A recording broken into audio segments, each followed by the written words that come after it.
Good evening, good morning, and good night. Welcome to Inappropriate Radio. It's your host, Tashana. Let's get into this. So, hi guys.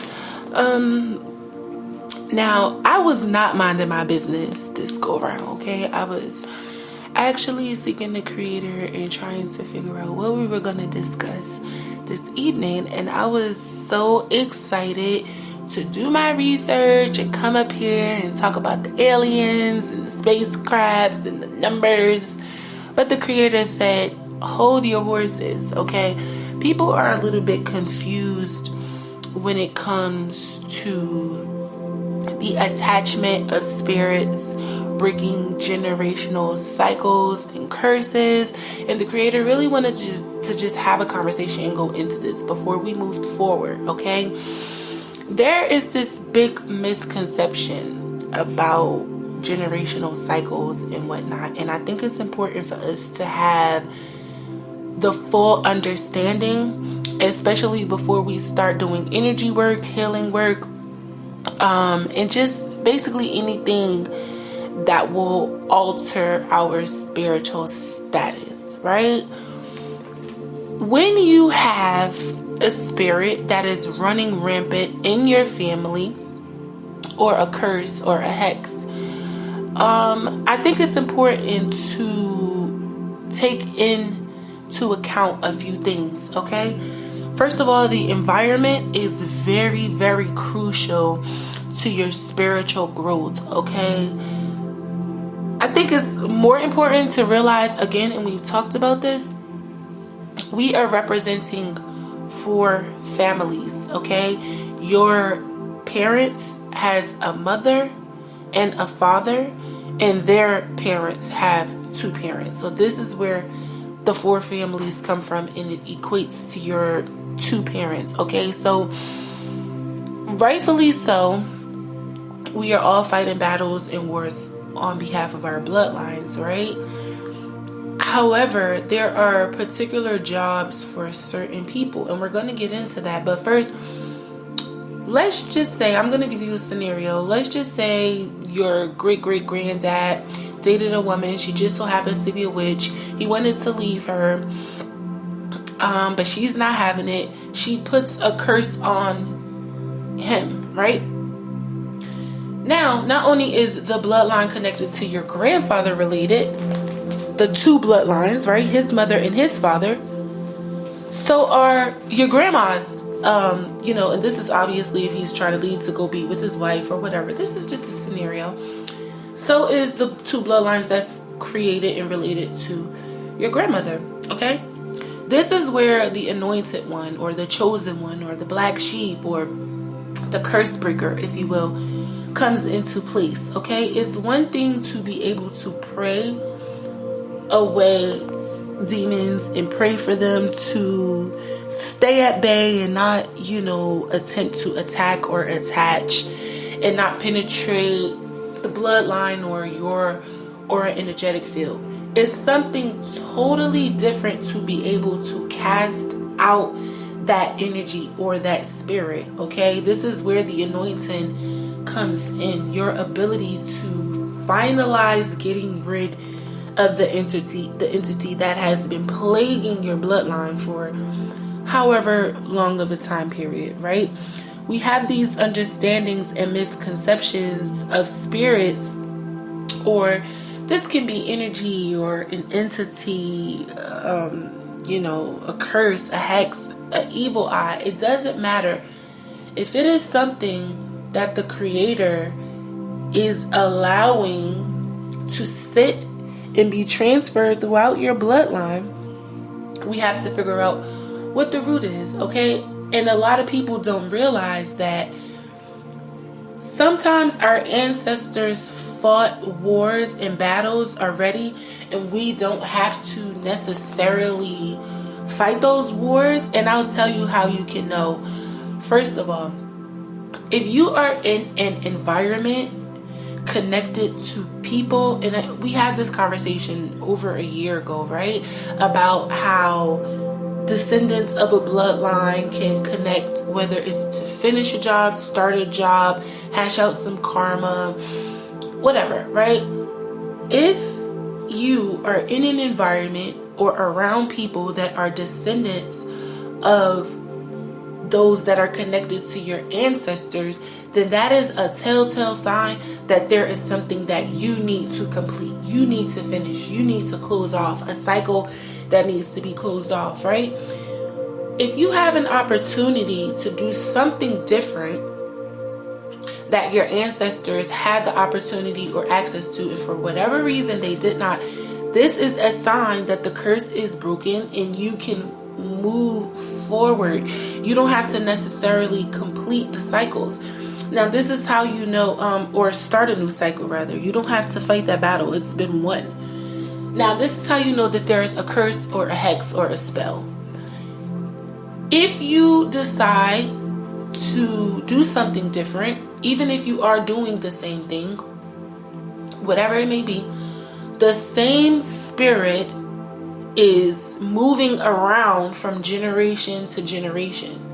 So that's like one of the clues that there is a curse or a hex that's been placed on your bloodline. And if you are the one who is currently dealing with that spirit or that energy or that entity, whatever it is, it can be an addiction, it can be fighting off being gay, it can be being someone who can't keep money, it can be someone who is sickly and ill, you have weaker genes. It doesn't matter, right?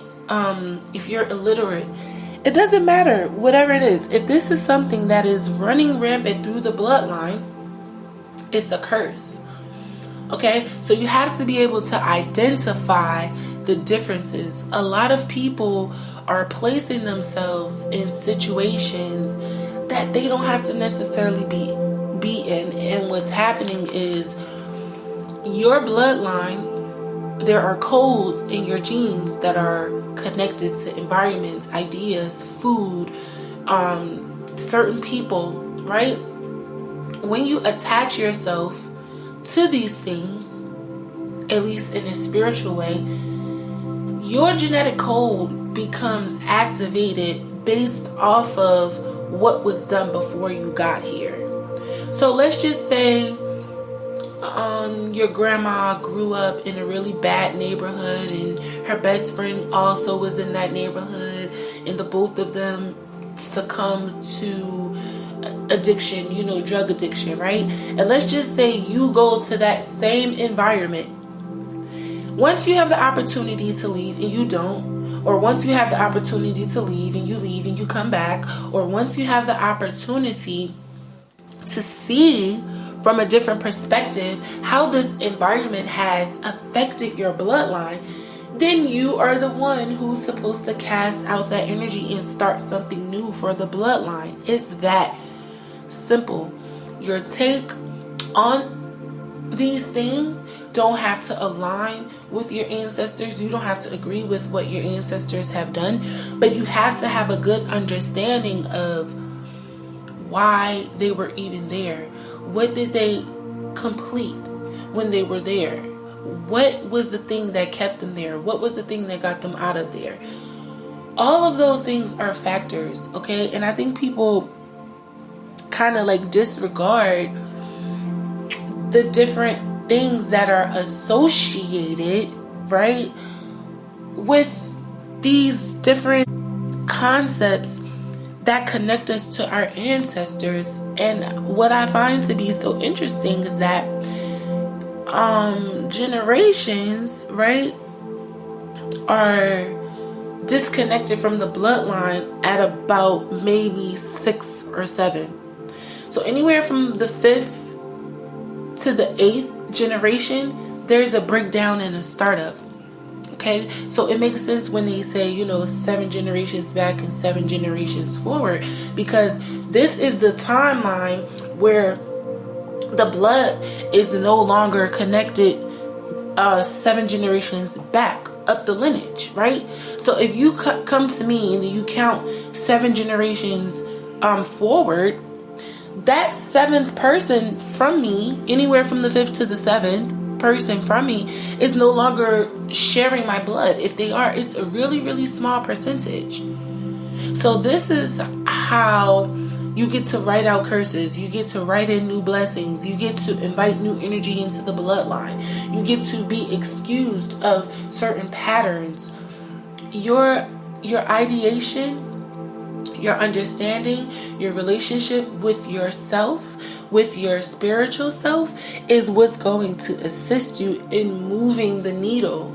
A lot of us don't fully understand that the spiritual war itself is attached to the pattern. It's attached to the environment. It's attached to how we think and perceive things. If you could just change your perception of the environment, right, it'll allow you, and this goes back to the conversation we had yesterday about the traveler's mind, right?